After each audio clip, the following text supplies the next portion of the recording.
Hello, my name's Sally, and I'm here to talk to you today about confidence as part of our series on the 7 C's. So what is confidence? So people sometimes think it's self-esteem, it's how you feel about yourself, but the truth is, confidence is how you feel about your ability to do things. It's more about how you feel about how you perform tasks, how you function, and how you perform the roles that you're given. The better you do at those, the better your confidence level is in those specific things. Self-esteem, instead, is how we feel about ourselves. It's the way we look, the way we think, whether or not we feel worthy or valued. So they're both very important, but they're also they're not the same. So people with low self-esteem generally tend to suffer from a low confidence level, but people with low self-esteem can have high confidence, and people with good self-esteem can have a low level of confidence. And it's also very possible for people with low self-esteem to be very confident.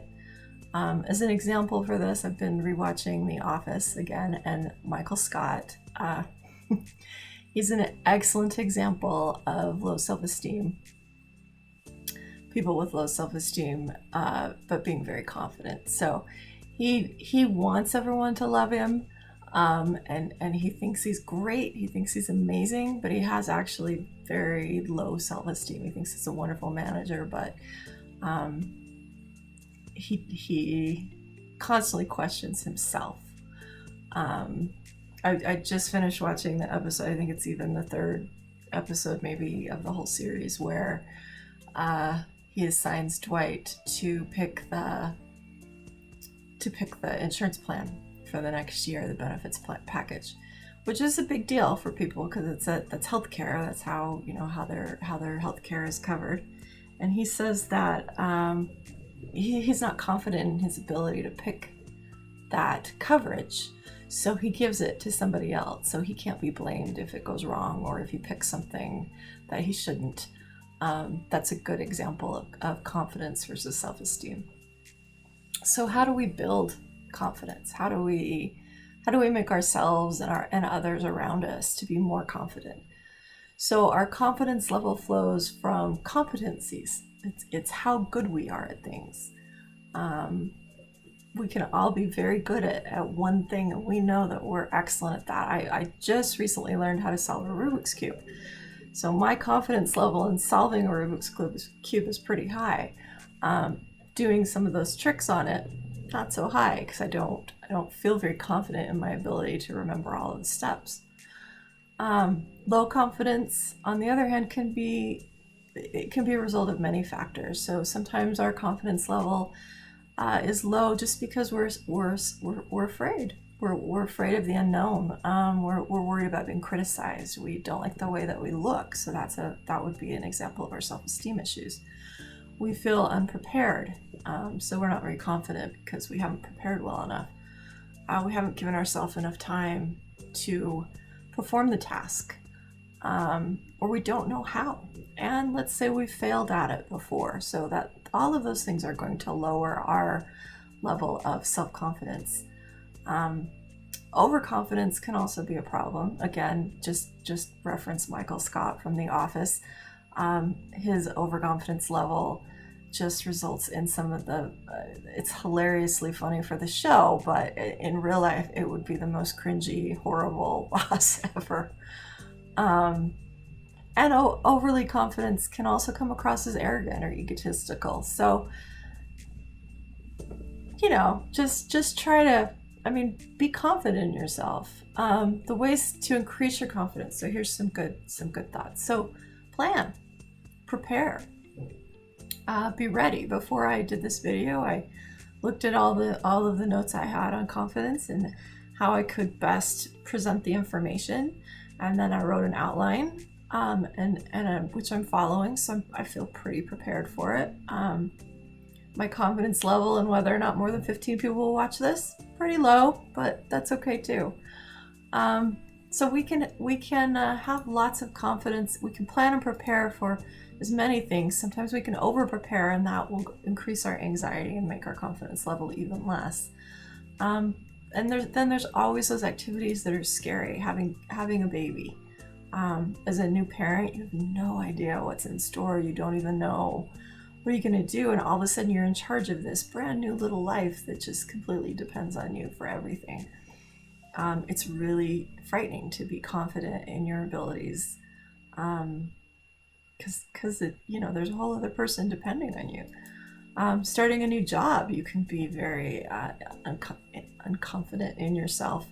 Moving to a new location, starting a new activity, anything like that. So try to have positive thoughts when you're coming across some of these unknowns. Try and prepare, try and plan.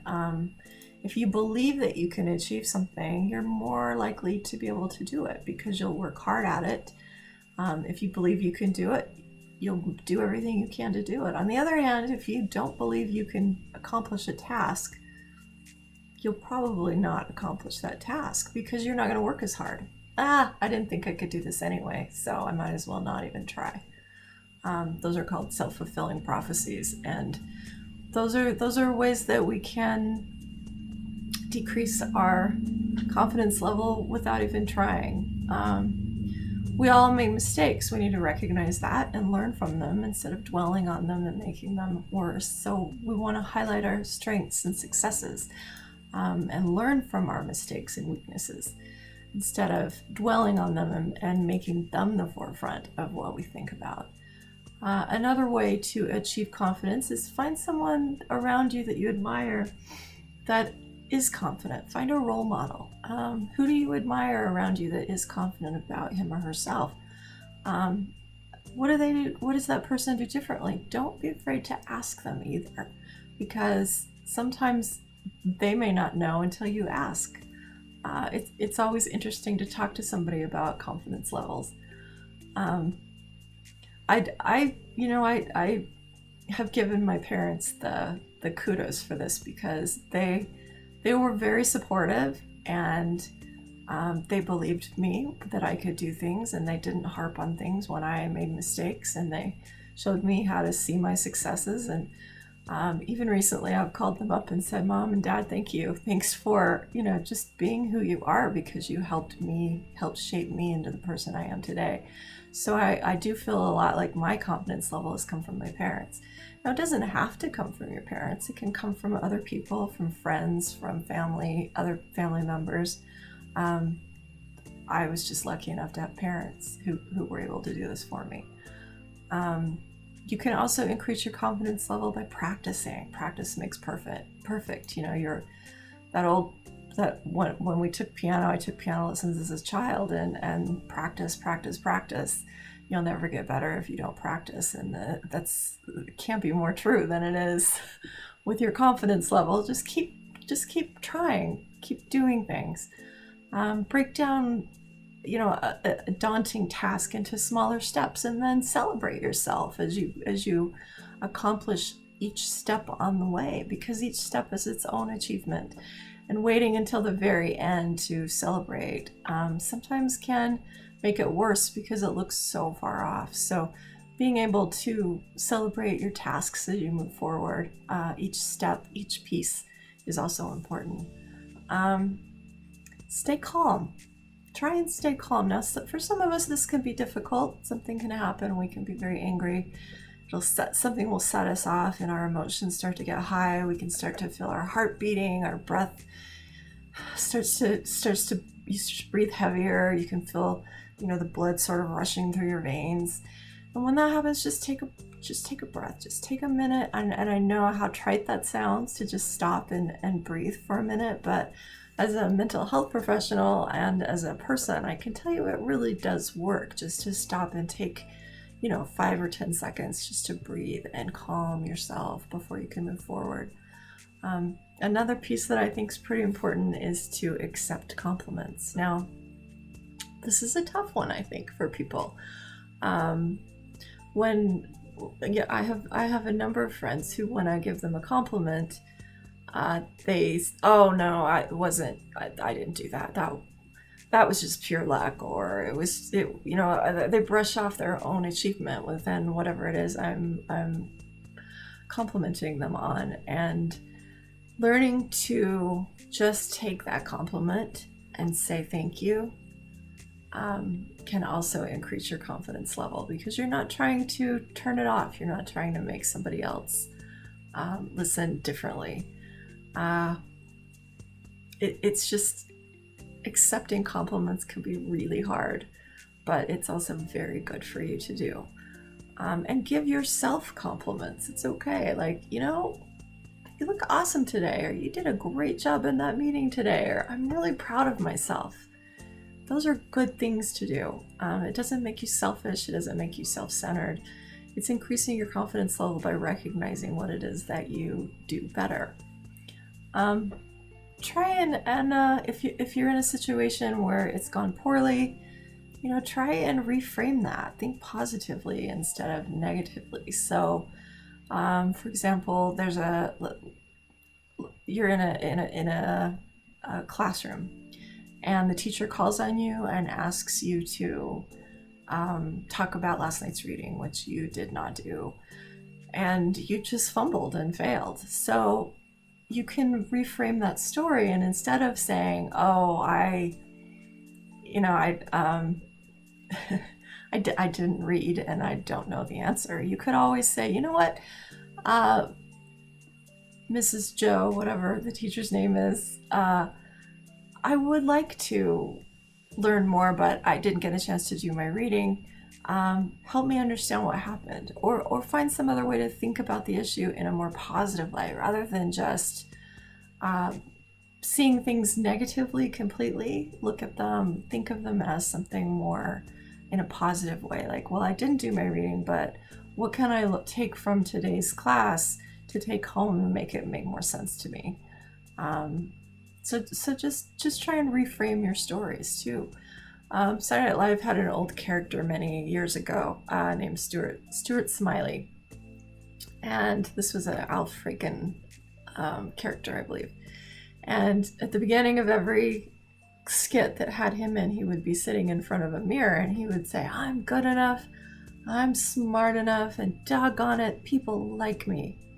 And as silly as that sounds, that is positive affirmations are actually very, very good to do for yourself, because you are good enough and you are smart enough and people do like you. And that skit was there to make fun of it, but it doesn't have to either. Again, reframe it and turn it into something that you can use, into something that's more optimistic. Know who you are. That's another way you can increase your confidence level. Knowing who you are inside, knowing your principles and values. And if you live by those principles and values, is family important to you? Do you live your life where family is important to you?